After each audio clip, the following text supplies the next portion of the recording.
Good evening. Good evening. I'm so glad that you could join me tonight, this morning, evening, wherever you are. I just got to share a couple points on the new transition that happened today on Dr. Martin Luther King's birthday. They had an inauguration in Washington. And during the inauguration, or after, I guess, I'm Lauren Dew. If you don't know who I am, Lauren Dew. Joy Christian Center is the church that I work with and the ministry that my wife and I have. And we do that unto the Lord. So I'm glad you're here. And today I just had to share this.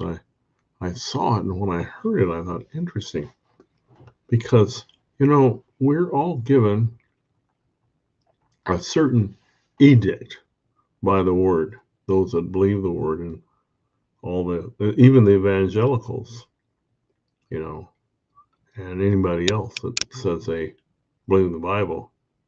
Well, what I don't think people realize is this: if you don't do it the Bible's way, you're not getting out of here alive or dead. You're not going up to heaven. You're going to be left here. But that's not what we call talk about.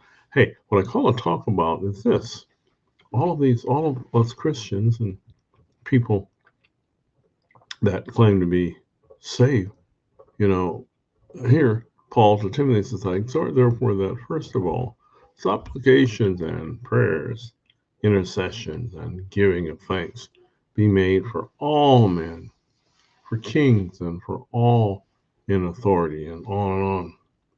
And that would include the new person today that's regained control of the White House. And I'm just wondering how many Christians, what they really are praying.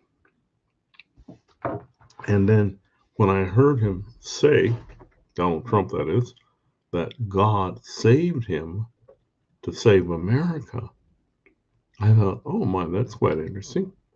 I was trying to find that in the scripture and couldn't find it, but I know why he's there. I don't know. I know he knows why he's there and what's coming. But yeah, what are Christians going to do? Are they really going to pray for him? Are they really going to obey the word? And it didn't say if you're a Republican to pray or a Democrat. It says, first of all, he said exhort. And that was speaking to anybody that's a Christian or saved or a believer. And how this nation that claimed to be a Christian nation even let what happened happen. But here we are. It's amazing. We don't get into politics. That's folks' choice. But since we live here, it's amazing that we're given edicts by the word. And I think about the children of Israel, what they had to do. You know, the scripture wasn't there then, and yet it was told to Abraham, told all of them, your people are going to be in bondage for 400 years, and we have been.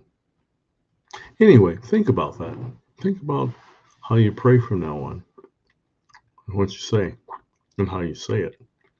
We want to do what pleases God. At least I sure do. But think about it. Think about what's going to happen. Our children. Our children. my, my, my, my. For kings. Alrighty, have a good evening. There's so much that we need to be really looking at, and people need to, I think, what the sad thing that's going to happen, I believe, is that as things continue to unfold and people begin to realize, wait a minute, I'm being stepped on. I'm being abused. I'm losing, and on and on. Interesting.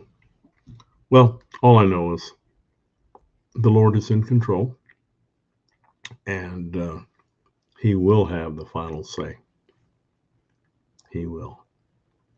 And incidentally, He's coming back. And for those Christians that do believe the word, remember, we're not given to wrath. He said He would take care of us.